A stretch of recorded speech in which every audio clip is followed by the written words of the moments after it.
Oke, kita masuk ke dalam topik yang kedua, topik terakhir pada pertemuan kita ketiga hari ini. Nama topik yang kedua itu adalah context clues. Nah, namun sebelum kita masuk kepada context clues ini, kita mau bahas sedikit dulu tentang pertanyaan yang ada pada langkah sebelumnya ini, langkah 8.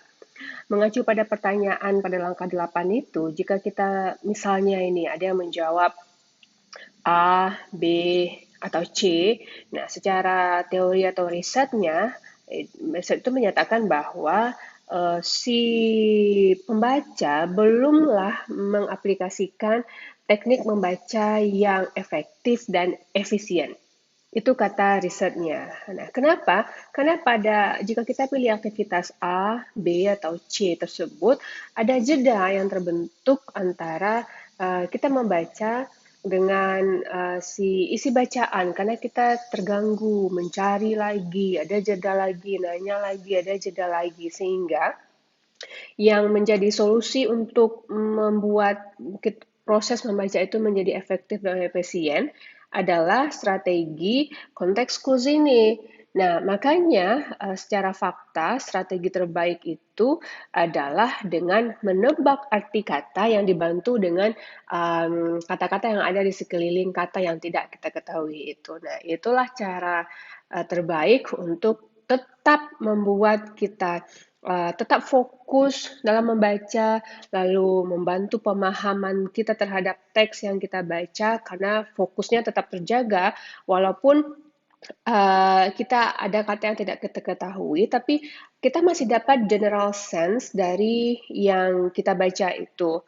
Dan kemudian dengan menebak makna atau arti kata yang tidak diketahui itu, kita juga bisa menambah kosakata kita secara tidak langsung. Karena jika kita ingat, nanti kita bisa aplikasikan aja dalam interaksi kita. Karena tahu aja gitu bisa mengucapkan kata itu untuk mengucapkan sebuah kata yang ingin kita sampaikan dari proses prediction ini.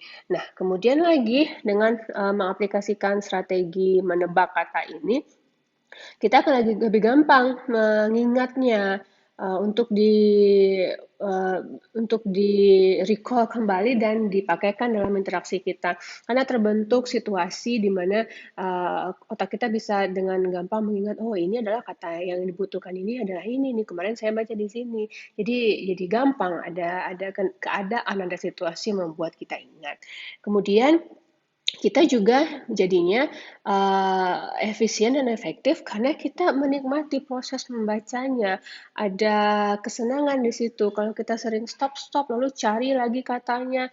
Jadi baca dulu lagi, kemudian kita sampai kehilangan minat membaca kita. Jadi untuk secara efisiensinya, menebak kata itu lebih bagus ketika kita melakukan aktivitas membaca, tapi untuk pemahaman lebih lanjut mungkin bisa tanyakan atau pilihlah option A, B, C, atau D tadi. Nah, karena kebutuhan kita sebagai pembaca untuk tetap konsentrasi dan masih tetap dapat general sense, menikmati proses readingnya sambil meningkatkan kosakata, itulah terbentuknya istilah using context clues untuk mengetahui atau menebak arti kata yang tidak kita ketahui ketika proses membaca. Nah, itulah kenapa terbentuknya. Dan context clues ini, using context clues ini dirancang untuk uh, untuk pembaca agar bisa menebak kata yang tidak dia ketahui. Nah, tidak berhenti di situ saja, ada sambungannya. Dengan cara apa? Tebak-tebakan aja kan nggak mungkin, tapi sekeliling kata itu, misalnya dalam satu kalimat ada kata yang kita tidak ketahui, eh, kalimat itu membantu kita, pasti membantu kita menemukan, oh ini kira-kira maknanya apa. Kalau kata itu dalam paragraf, gitu ya, pasti paragraf itu kata-kata sekelilingnya akan membantu kita menemukan, oh ini maknanya ternyata ini, walaupun tidak literally seperti yang dikatakan oleh buku, tapi kita menebaknya dengan konteks. Nah, konteks di sini, yang kata konteks clues ini kan clue-cluenya ya. Konteksnya ini berarti jika kata yang tidak kita ketahui itu berada dalam kalimat, clues-nya itu adalah kalimatnya. Konteksnya itu adalah kalimatnya. Kalau kata-kata yang tidak kita ketahui itu berada dalam sebuah paragraf gitu ya, pasti paragraf itu juga memberikan informasi secara implisit apa sih kata ini dengan bantuan kata-kata lain dia berikan dalam paragraf itu. Nah, inilah yang dinamakan dengan konteks clues. Kita menebak sebuah kata yang tidak kita ketahui dengan konteks, dengan situasi.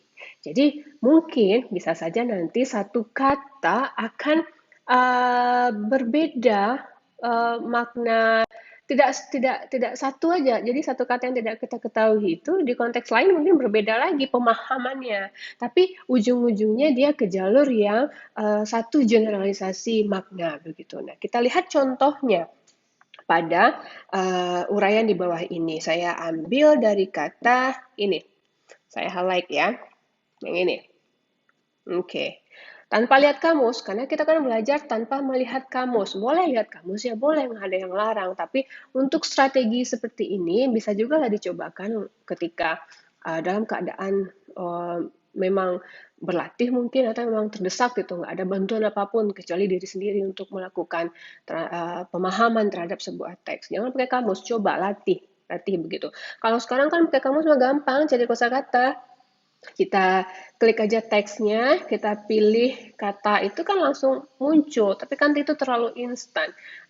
Tidak ada situasi yang membuat kita ingat lagi nanti. Biasanya situasi akan membuat kita ingat. Jadi konteks clues ini yang akan membuat kita nanti ketika tak ketemu kata, kita tahu pemahamannya, nanti kalau kita mau gunakan lagi kata ini, gampang merecall-nya kembali. Oke, misogynist. Misogynist. Ada yang tahu apa tidak? Oke. Nah, kalau kita nggak tahu, nah pretend lah kita nggak tahu ya. Kita nggak tahu.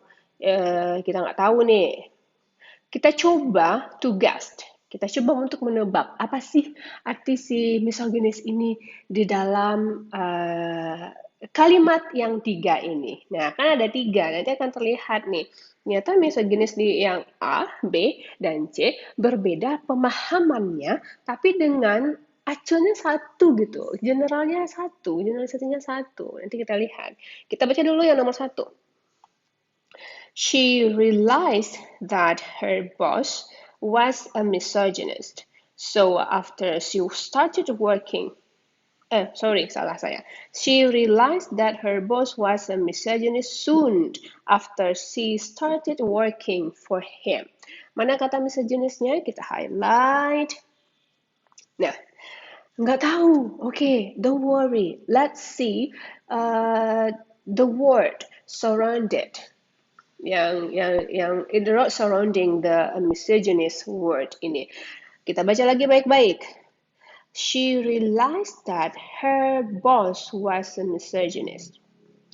Oke, berarti ini si misogynist adalah si boss ya, boss, right?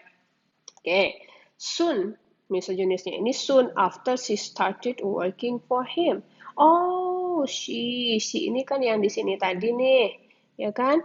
For him, berarti kan ini bosnya ini. Berarti pada kalimat yang ini nomor satu, misogynis adalah seorang a man. Nah, itu aja pengertiannya. A man. Iya kan? Nggak penting lah kita tahu arti persisnya apa. Kalau si kalimat itu memberikan konteks yang seperti itu, berarti itu pemahaman terhadap kata yang tidak kita ketahui itu. Jadi misogynist dalam kalimat yang A, itu artinya adalah a man. Alright? Right. Nah, betapa menyenangkannya kalau kita tahu ya arti yang kayak gini aja, pemahaman aja. Dan biasanya juga gitu kan nggak tahu langsung cari, langsung dapat gitu, nggak. Kan setelah kita baca baru kita cari lagi, paling nggak kan kita paham dulu apa isi bacaannya, dan gitu kalau kita baca. Yang B, kita baca baik-baik lagi. It is difficult for women to work for a misogynist. Nah, kita highlight lagi, ketemu lagi a misogynist. Oke, lanjut lagi baca dulu. She is never sure of the reason for his criticism.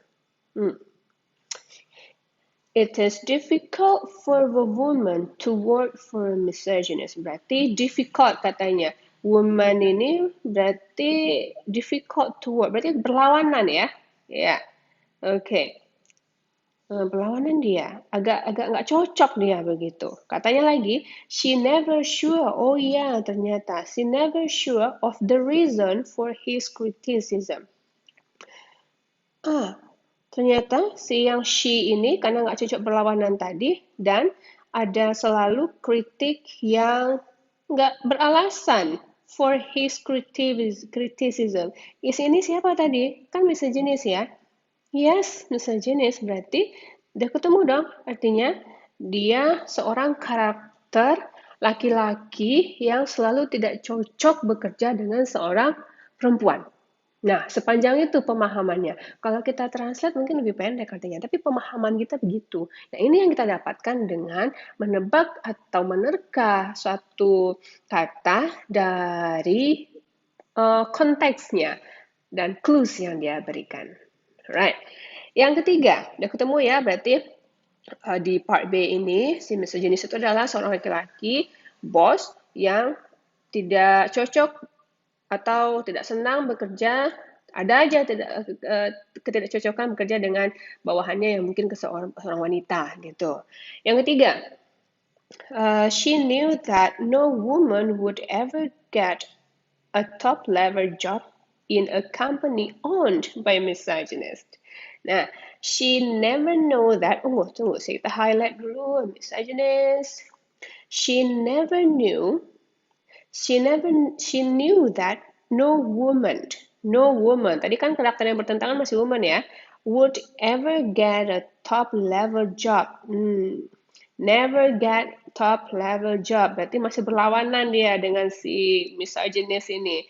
In a company owned by misogynist. Berarti misogynist ini adalah karakter seorang bos laki-laki yang tidak cocok bekerja dengan rekannya yang perempuan dan selalu dapat kritik dan dia susah naik jabatannya. Nah, sepanjang itu yang kita maknai ketika kita menebak arti katanya dengan konteks clause. Apa nggak apa-apa? Panjang begitu artinya. Ketika reading ya nggak apa-apa aja. Tapi kalau mau cari di kamus ya pasti artinya singkat aja. Nah, sekarang boleh cari di kamus apa artinya. Misogynis itu adalah, nah, ketemu artinya, seiring nggak dia maknanya dengan pemahaman yang kita terapkan dengan mencari kosakata tadi itu secara konteks clause.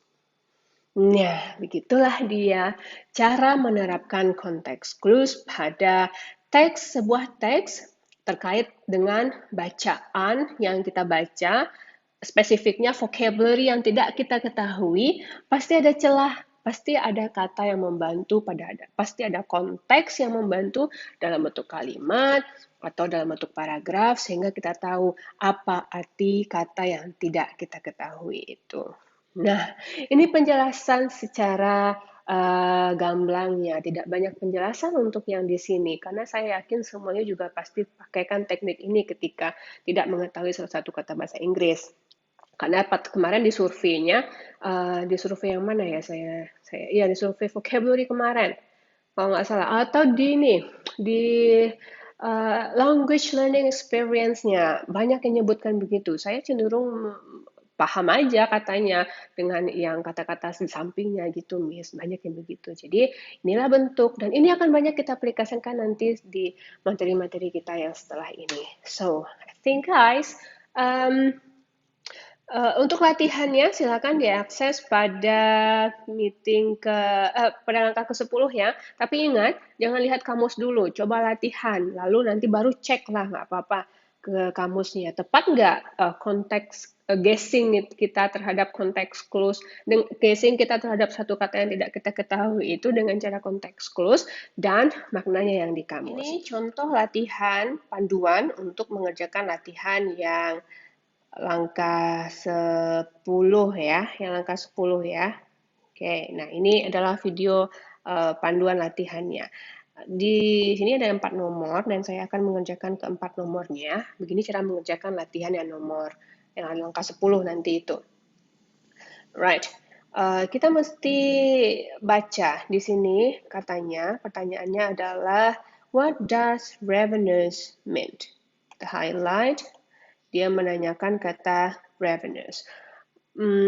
Kita akan tebak arti kata ini dengan membaca dua kalimat yang ada di bawahnya. Jadi kalimat pembantunya adalah kalimat yang ada di sini. Coba tandai dulu kata ravenous. Oke, di sini ada ravenous. Number one, kita baca. Could I have a piece of bread? Ini kan could I have. Nah, saya nggak mau mentranslatekan ya, pahami teks bahasa Inggrisnya ini. Could I have a piece of bread? I miss breakfast and I'm simply ravenous. Kira-kira tebak nggak? Artinya apa? Could I have a piece of bread? I missed breakfast and I'm simply ravenous. Agak sedikit ini nggak katanya lapar. Ya, dia lapar gitu ya. Okay. The poor horse, yang kedua kita baca, sorry. The poor horse was ravenous and it ate. Oh, ravenous. Karena dia ravenous, berarti dia ate the leaves and bark of the trees. So what is ravenous? Apa itu ravenous? Iya, kita memahaminya dengan lapar atau butuh makan gitu ya. Nah, iya itu arti ravenous dengan cara konteks clues yang kita pahami. Right? Gampang ya, kan carinya kosakata nggak perlu pakai kamus lagi. Tapi kalau mau lihat kamus juga untuk memastikan juga nggak apa-apa. Kan banyak lagi informasi yang bisa kita dapatkan ketika kita lihat kamus. Yang kedua, kita lihat yang ditanya itu adalah Gaudi. Ini ada dua kalimat yang membantu kita untuk menemukan arti kata itu. Highlight lagi kata Gaudi di setiap kalimatnya. Oke, lalu kita baca baik-baik. She was wearing such gaudy clothes that it was easy to find. Gaudy clothes. Nah, kita ingat juga nih, ini kan noun, ini kan adjective berarti ya. Berarti sifat si clothes-nya itu adalah gaudy. That menjelaskan si clothes ini, it was easy to find. Ternyata si gaudy itu, apa itu kira-kira? Easy to find her in the crowd. Berarti mencolok. Sepertinya agak mentereng pakaiannya, gitu kan? Kita cek ke nomor 2. My mother always said that old ladies shouldn't wear bright colors. She thought that they would look gaudy and foolish. Oh, right. Bright color. Gaudy. Gaudy. Foolish. Berarti ini kan agak sedikit, apa ya, norak, mentereng. Seperti itu. Bercahaya. Apa yang pasnya? Kalau saya sih mentereng sih bahasanya. Itu ternyata pengertian Gaudi secara konteks clues kita. Nah, cobalah dicek. Saya belum cek kamus, coba dicek. Oke, nomor selanjutnya. Nomor 3, itu yang ditanya adalah nih. Oke, kemudian akan dibantu dengan dua kalimat ini. Coba dilihat, kita highlight, kita baca. After so much rain, the river flowed over the dike, I'm sorry for the mispronunciation, and into the field. Flowed over berarti meluap. Lalu dia pergi ke field. Oke, good. Melimpah ini berarti ya, meluap. Yes, seperti meluap artinya. Coba dicek dulu. Tunggu dulu, kita cek yang kedua maksudnya. People in this area began building. Oh, right. Guys, many centuries ago, it was the only way to keep the sea out of their villages. Alright, berarti ini seperti pembendung ini air laut ketika pasang. Berarti ini bendungan. Nah, itu yang saya tangkap. Coba dicek di dalam kamus. Nah, begitu caranya melatihkan 5 soal pada langkah 10. Jangan langsung cek ke ke kamus. Nanti nggak tahu cara proses dari konteks clues ini. Yang terakhir, kita lihat, kita highlight dulu. Yang ditanya adalah shallow. Oh, ini banyak nih yang dengar, misalnya di lagu juga ada. Lalu ada dua kalimat yang membantu kita highlight lagi, lalu kita baca. The poor child had sallow skin and very thin, bony arm and leg. Berarti ini kurus banget ya. Very thin, bony arm, udah mau ke tulang gitu, krempeng. Leg-nya juga gitu. Nah, oke, sejauh itu begitu ya. Ini menyangkut ke penampilan. Skin. Nah, kalau skin berarti mungkin cakupannya warna dong. Poor lagi, poor child. Berarti ini agak kusam mungkin. Mungkin kalau dia ini bagus gitu maknanya, pasti dia agak negatif ini. Coba lihat yang selanjutnya. Kita baca yang kedua. You could tell from his sallow complexion that he had lived in unhealthy climate. Oh, unhealthy climate berarti ini menyangkut kulit yang sudah kusam, um, lalu sudah kusam, warnanya sudah mulai memburam begitu, sallow complexion, ya menyedihkan tampilan kulitnya. Nah, itu makna dari sallow skinned, right? Nah, ini makna yang saya dapatkan. So, tell me that um, dari mana didapatkan kata itu? Nggak tahu saya gimana caranya. Boleh pakai pakai voice note kayak saya tadi juga boleh lah upload begitu, atau mau dituliskan aja juga nggak apa-apa. Tapi berikan saya dari kata apa terbantunya mendapatkan uh, pemahaman tentang kata yang tidak diketahui atau kata yang ditanyakan itu. Oke, inilah contohnya. Untuk latihannya silakan diakses pada pada langkah ke-10 ya. Tapi ingat, jangan lihat kamus dulu, coba latihan, lalu nanti baru cek lah, nggak apa-apa ke kamusnya. Tepat nggak konteks guessing kita terhadap konteks clues, guessing kita terhadap satu kata yang tidak kita ketahui itu dengan cara konteks clues dan maknanya yang di kamus. Right? So I think this is the end of meeting 3, vocabulary building, a word formation, and using context clues during reading toward your unknown vocabulary. Semoga bisa banyak atau sedikit yang diserap di sini bisa dimanfaatkan nanti ketika aktivitas membaca apapun dalam kehidupannya dalam berbahasa Inggris. Semoga ilmu ini bermanfaat dan saya tutup dengan jangan lupa doa dulu sebelum kelas ini ditutup. Saya akhiri dengan Assalamualaikum warahmatullahi wabarakatuh. Sampai jumpa minggu depan.